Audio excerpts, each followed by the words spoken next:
Welcome everyone to my channel that is Fast and Easy Maths, which is dedicated to give you tips and tricks related to mathematics. So if you're new to my channel, then please hit the subscribe button and also hit the bell button besides it so that you get notified whenever I push up a new video.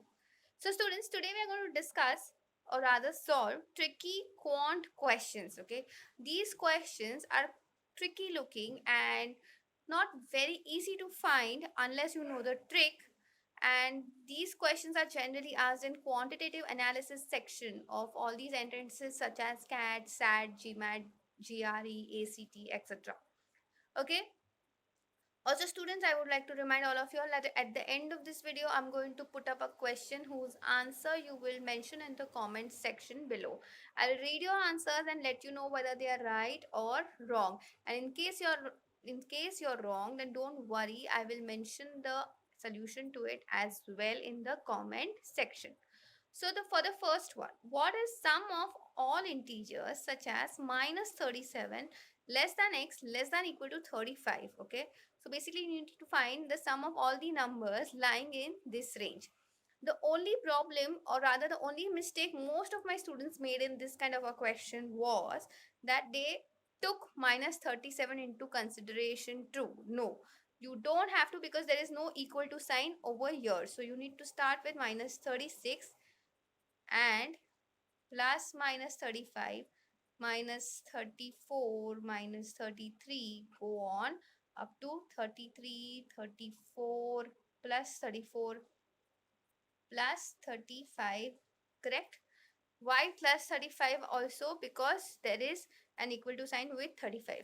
Now if you look closely, everything is getting cancelled. Okay, right? So because I will have a negative number, whatever number in this range, the positive number also will be available in this range too. So I'm just left with minus 36. So my answer for this question is just minus 36. So students, in this kind of a question, the only trick or the only trouble most of my students went through was that they took minus 37 as well. Okay, so that was the problem, and that is why they got the answer of minus 73, which is not there in the solution, which is not there as in the option, thankfully. Okay, so that made them realize, okay, there must be something wrong, and that is when most of them understood that you don't have to take minus 37. Okay, now let's look at the next question. This question is quite tricky. Okay, and yes, it is not very easy to understand or to solve this kind of a question. I'll show you how to solve this question in this particular trick. Okay, so if a, b, c, d are integers such that a upon 2 plus b upon 6 is equals to c upon 3 plus d upon 9, then out of 9a plus 3b and 6c plus 3d, which is greater?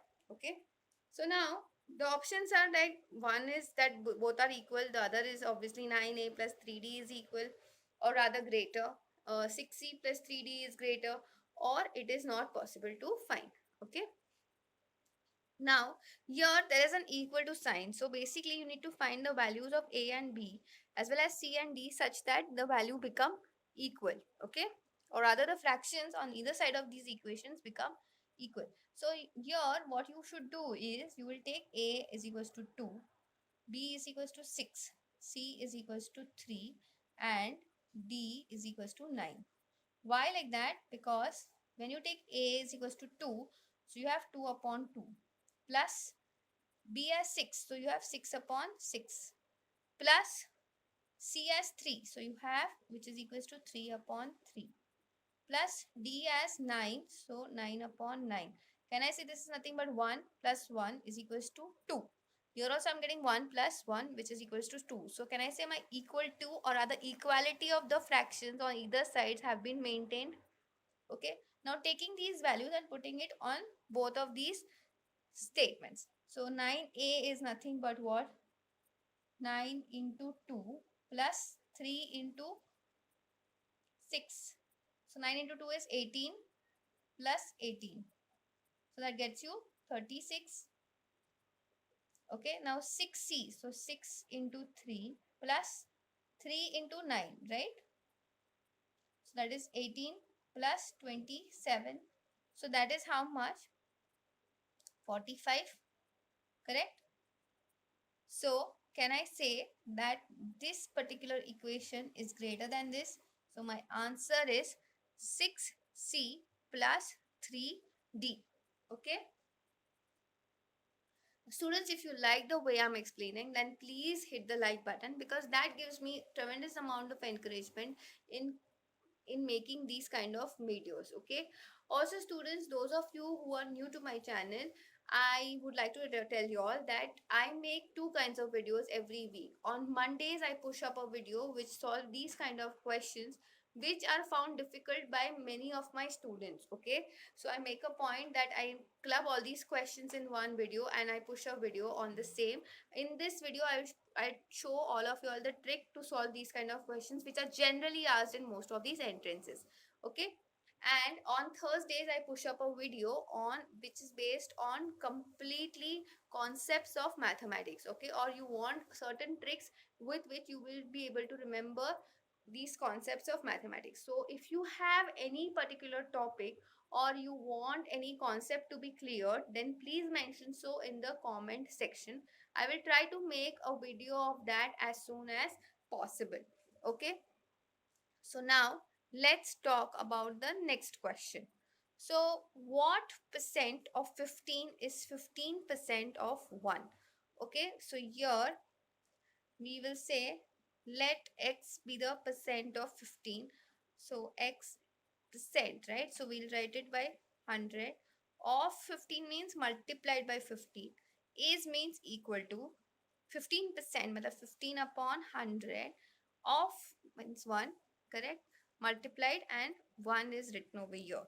Okay, so can I say 15 and 15 gets cancelled because they are both mentioned on the either side of the equation, and 100 and 100 also can get cancelled. So can I say x is equals to 1, correct? So here my answer is 1. The only trouble in this question was most of my students forgot that x is a percent. Okay, so what happened was their answer became 1 upon 100. So most of my students took 0.01 as the answer, but that is not correct. Okay, please understand, when you have these kind of questions, they are mentioned in a tricky manner, so please read it twice before forming your statement. Okay, so now, like I had mentioned, I will tell you, I will put up a question whose answer you will mention in the comment section below. So my question is, what percent of 49 is 7 or 0.7% of 1? Okay, so now, sorry, what percent of 0.49 is 0.7% of 1? That would get you the right answer actually. So please mention the right answers in the comment section. Also students, many of you all have asked me how to improve your basics of mathematics. Okay, so for that I would recommend you a book which is known as Vedic Maths for All Ages. Okay, that book is mentioned in my description and you can go ahead and check that out. Actually that book gets most of your concepts of mathematics very clear, and after reading that book, or rather after following that book, I can assure you that you can do most of these calculations very quickly. Okay, and another thing, lot of you all have asked me how do I record these kind of videos. So um I use a tripod and I use a phone with which I record these videos. The link of those are also mentioned in the description. If you want, you can go ahead and check that out. Another thing, if you want me to make a video on how to record your videos, then you can also mention the same in the comment section. I would try to make a video of that as soon as possible. Okay students, so that's it I think for this video. I will see you in the next one very soon. Thank you.